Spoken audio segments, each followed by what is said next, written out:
We're recording. Hey, Internet.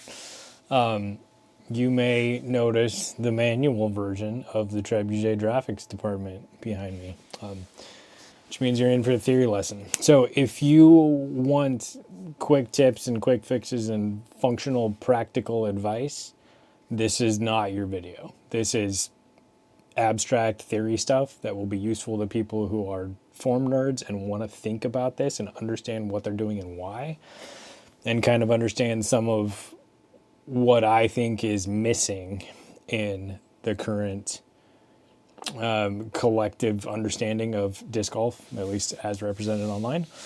So I'm mostly going to be talking about lag and how I think about lag and how I think the way almost everyone thinks about lag is not useful and is actually dysfunctional and causes worse movement patterns, what we actually want. So super quick housekeeping. Buy a bag. They're really cool. This is a shift from Upper Park Disc Golf. They are just coming out with a bunch of new colors. They've got shifts and rebels. There's one back there.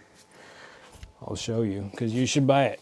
If you like a big classic, heavier than everything bag, they have these ones too. If you want one, buy it now. My link is down there. They bunch of new colors, so they're upping the prices. So I think this is like your last couple days or week to get in an order before the prices go up. So if you want one, get it. Also, go check out the Patreon if you are interested in personalized coaching at all. It's winter-ish here where I live now. So it's a great time to work on your form and, buckle down and actually rebuild some stuff, which is kind of what I focus on in my coaching. So if you're interested, go check it out. Housekeeping out of the way, let's get to the graphics department. But first, I asked folks on the disc golf form check to just give me their definition of lag. So I'm going to go through those real quick. But first, I wanted to say that I think the coaching sphere online is moving in a good direction in that we're getting more data-driven and focused on understanding science. My reasons for thinking this are twofold. One, Coach Blitz mentioned in his recent video the kinematic sequence. He also brought this up in a conversation with me where he asked me, do you actually know what that means? And I was like, well, kind of. I know it's a thing. I don't have a good formal definition of it. So that encouraged me to do some more research and kind of level up my knowledge. And then that's what led me to this video of like, oh, we actually think about lag wrong and I can explain scientifically why and what is maybe a more functional way to think about it. So thank you, Blitz, for leading me towards that. So anyways, Blitz is talking about this stuff now. And Bonanza mentioned proximal to distal chain, essentially, in his session that he did with Nick Crush recently. So that's three pretty cool folks talking about this. That's going to like lift up all of the boats that are floating in this disc golf world.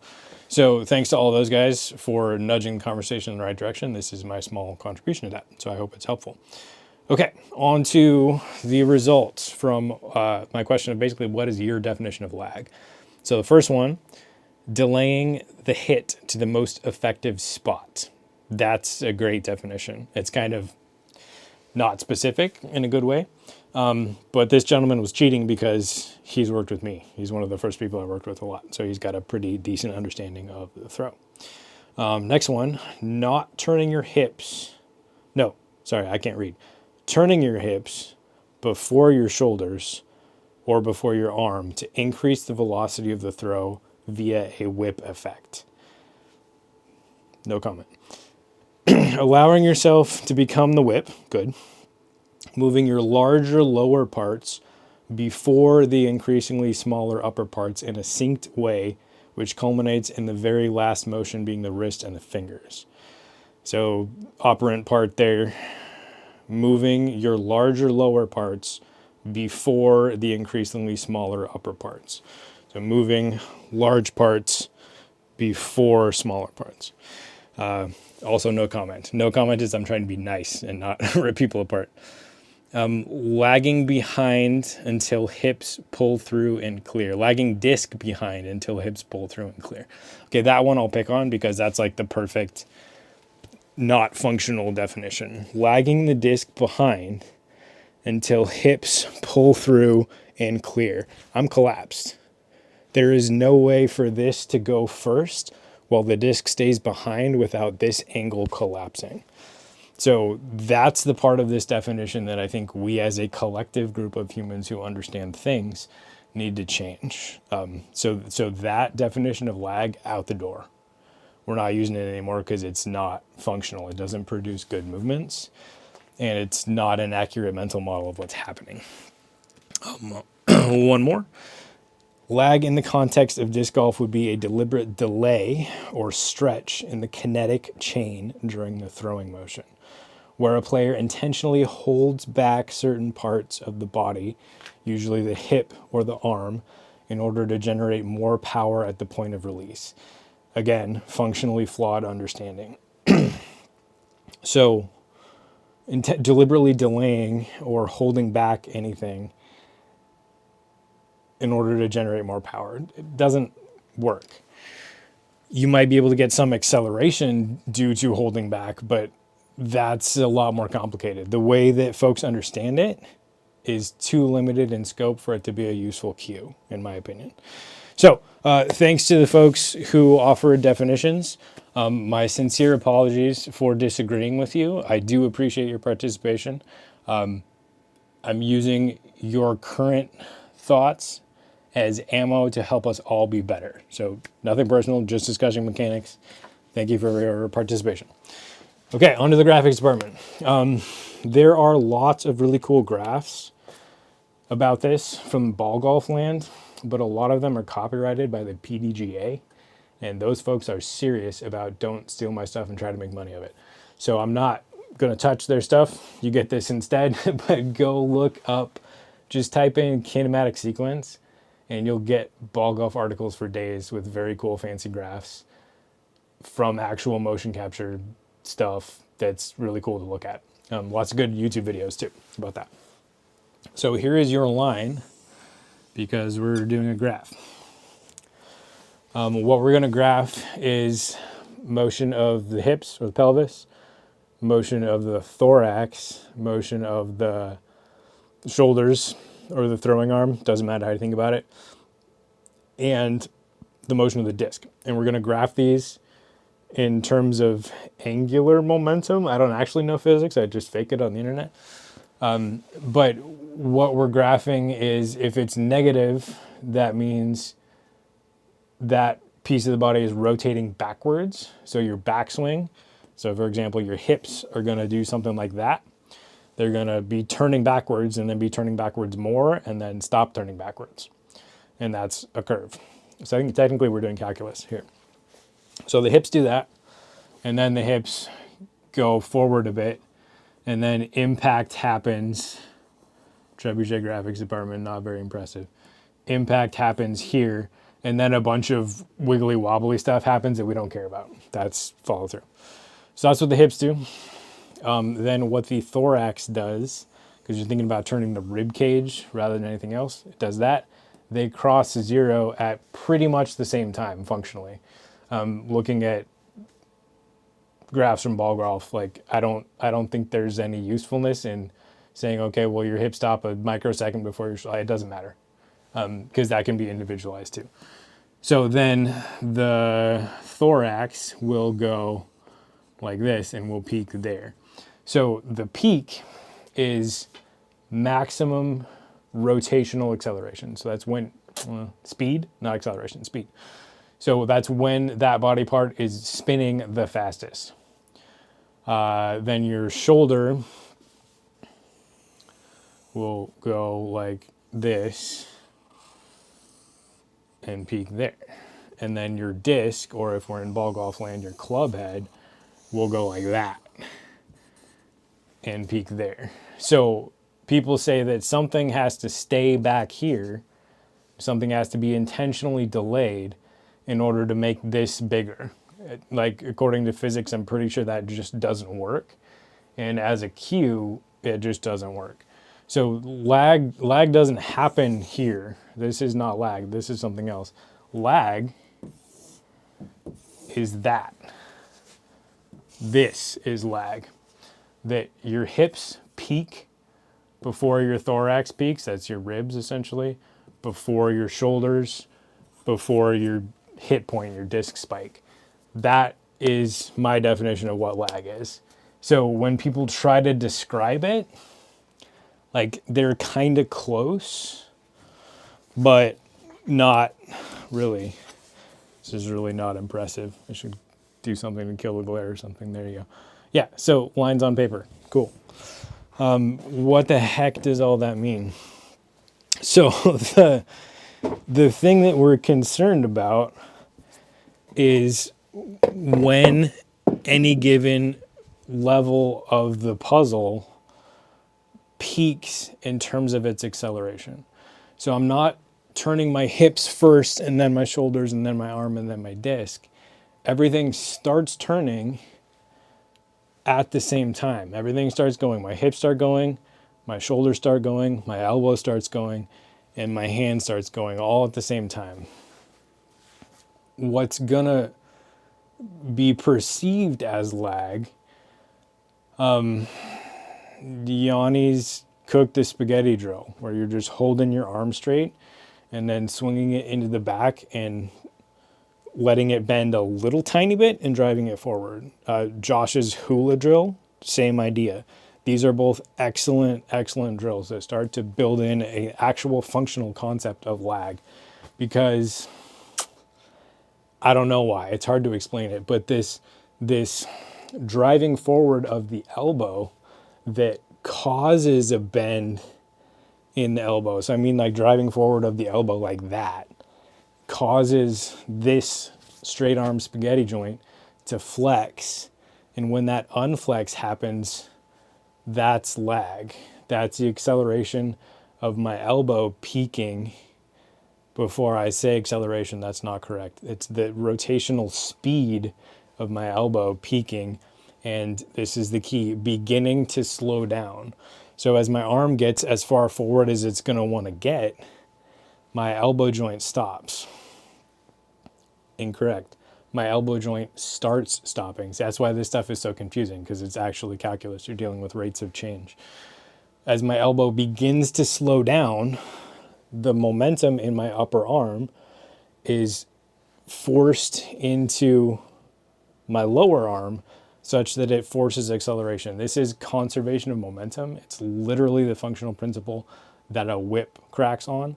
A whip is braided such that it's big at the base and then tapers down to the tip. So there's a bunch of momentum in the bigger, heavier base that as that straightens out and stops moving forward, its momentum has to go somewhere. So it gets transferred into the smaller parts of the whip, which cause increased acceleration. Same exact thing happens with our body. The bigger parts, when they stop moving, incorrect, when they start slowing down, as long as they are functionally contained by something, lots on that later, they can send more of their momentum up the chain. So that's why you get this spike in hips happening slightly before the spike in thorax rotation, happening slightly before the spike in shoulder rotation, happening slightly before the spike in disc acceleration. So that's the kinematic sequence, is that lag between peak times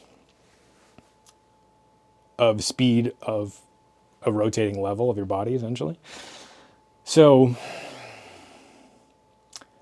let's zoom out and try to put that back into a functional perspective. So how do I think that works? The whole reason I start people on this one leg position is to take advantage of this kinematic sequence idea, that the lower level, the foundational level, needs to start slowing down so that it can press its momentum into the smaller parts of the whip. And then this smaller part of the whip needs to start slowing down before it can press its momentum into the arm, and so on down the chain. So how does that happen? It gets confusing. I watched a podcast. That's how I roll. I listened to a really cool podcast by a gentleman with a PhD that coaches golf. And he explained really well this idea that thinking about kinetic chain becomes a trap for a lot of people because we get hooked on this deceleration and we start trying to cause the deceleration on purpose. And that is a valid viewpoint. There are some people in the golf world that still argue that there is muscular contraction causing the deceleration. I don't necessarily disagree with that, but I'm not sure it's always a productive cue. If a cue works and produces better results in your swing, absolutely use it. No one's going to question that. But in terms of building a functional and accurate mental model of the throw, I don't think intentionally slowing anything down is really what we want to be doing. Might be a useful cue, not necessarily correct for a mental model. And again, some people who are way more qualified than me in the ball golf world would disagree with that. So do your own research. But to make it functional, I'm putting my leg back here. Why? Because inside versus outside. If I'm here and I'm trying to spin, my arms are outside of my rotation and my arms are going to make me go slow. If I can get here, then my arms are inside of my rotation and I'll be able to go faster. In addition, when I go from outside to turning to pulling inside, that makes you turn faster. This is the ice skater effect thing. They can be doing a pretty twirl like this and then they pull their arms in and they go faster. We can do the same thing in our throw. That's why this Swedish throw thing works. That's why Garrett Gurthey's pump behind works. You're creating rotational momentum and then pulling in order to make the spin happen faster. So that's the first part of it. The second part of it is that things need to start slowing down in sequence in order to cause the late acceleration and the slinging effect that is the kinematic sequence that makes disc golf work so well. I'm talking about work like 400, 450, 500 feet. People who throw that far are always using this effect to some extent. You can get a lot of work done inside 400 feet without using this, just by throwing decently with muscle without using this kinematic sequence stuff. Anyways, back to my drill. So I'm starting people here. So essentially I'm putting the rear leg inside of your rotation. If you end up throwing this way, your rear leg is outside of the rotation. So your hip doesn't have any range of motion to move quickly. So if I put your leg here, then your hip, boom, has a lot of range of motion to move quickly. So your leg is inside the rotation. Then once you max out that range of motion, your hips will start to slow down because now in order to turn, your hips have to drag your leg around.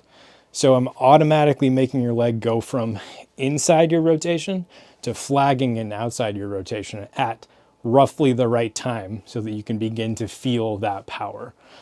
So here with my leg in position behind me in a counterweight position on my axis of rotation, the leg is out of the way. I can just move my hip quickly.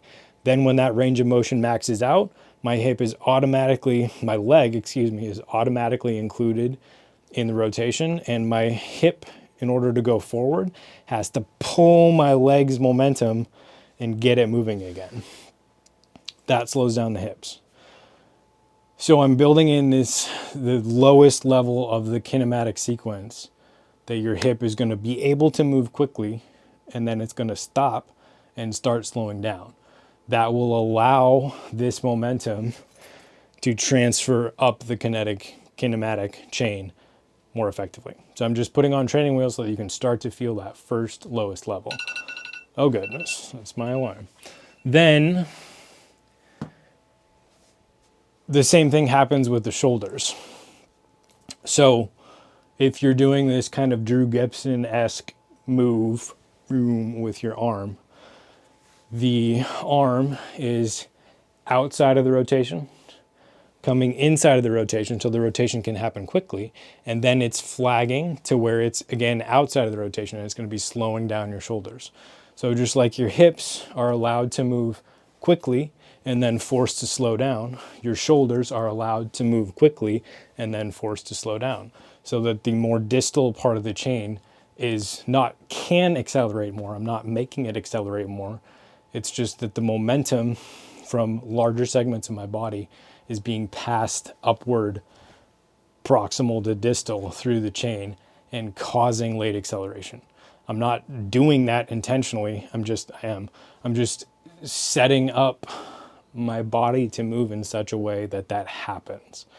So it's not that I'm going to be moving my hips fast and then slow. I'm just putting my leg in a place where once I get to the end of my range of motion, that weight is automatically added to the rotation, and the slowing down is going to happen for me.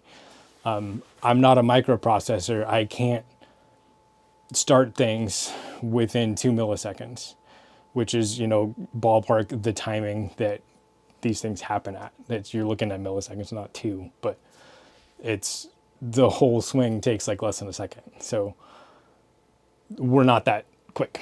So you have to use your form to set your body up to do these things for you. So anyways, that's my take on what lag is and what lag isn't.